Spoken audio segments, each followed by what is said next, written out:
कभी कभी कुछ कहानियाँ भी हमें जीवन में बहुत बड़ा सीख दे जाती हैं। ऐसे ही एक कहानी है। एक महिला जब भी अपने परिवार के लिए खाना बनाती तो उसमें से एक रोटी निकालकर घर के बाहर रख देती, ताकि कोई ज़रूरतमंद या भूखा व्यक्ति भी अपनी भूख शांत कर सके।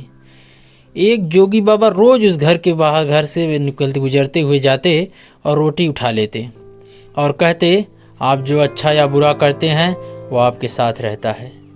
वह महिला का अब यह नित्य का काम था कि वह रोज़ जब रोटी बनाती तो उसमें से एक रोटी निकालकर वह घर के बाहर रख आती, और वह बाबा भी रोज़ आते और रोटी उठा लेते और वही शब्द दोहराते कि जो आप जैसा करते हैं वह आपके पास वापस लौट कर आता है।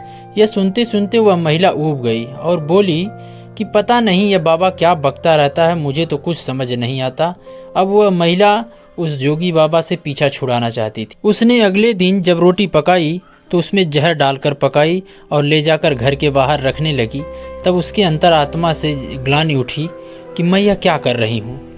तुरंत उसने रोटी को चूल्हे में डाल दिया, फिर दूसरी रोटी बनाकर ले जाकर बाहर रख दिया और रोज़ की तरह जोगी बाबा आए और रोटी लेकर वही शब्द दोहराते हुए चले गए।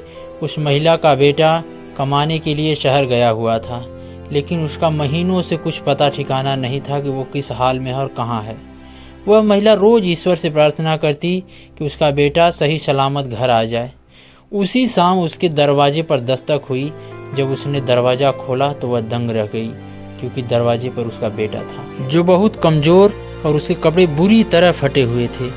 जैसे ही उसने अपने माँ को देखा और बोला, माँ मैं आपके सामने हूँ, यह किसी चमत्कार से कम नहीं जो मैं आपके सामने खड़ा हूँ। जब मैं घर के कुछ ही दूरी पर था तो मैं भूख से इतना व्याकुल था कि मुझसे चला भी नहीं जा रहा था। मैं चक्कर खाकर गिर पड़ा, लेकिन तभी वहाँ से एक फ़कीर बाबा गुजरते हुए मुझे दिखाई दिए। मैंने उनसे एक निवाला खाने के लिए मांगा, लेकिन उस फ़कीर ने अपनी पूरी रोटी ही मुझे दे दी और कहा कि मैं रोज़ यही एक रोटी खाता हूँ, लेकिन बेटा आज इस रोटी की ज़रूरत मुझसे ज़्यादा तुम्हें है। माँ ने पूछा, बेटा कौन था वह बाबा? बेटे ने कहा, माँ मुझे यह तो नहीं पता कि वह बाबा कौन था, लेकिन जब वह रोटी देकर जाने लगा तो वह एक ही बात बुदबुदा रहा था कि जो जैसा करता है वह उसके पास वापस वैसा ही लौट कर आता है। तो दोस्तों, इस कहानी से हमें बहुत अच्छी सीख मिलती है। ऐसे ही कहानियाँ सुनने के लिए हमारे चैनल को सब्सक्राइब करें। राधे राधे, जय श्री कृष्ण।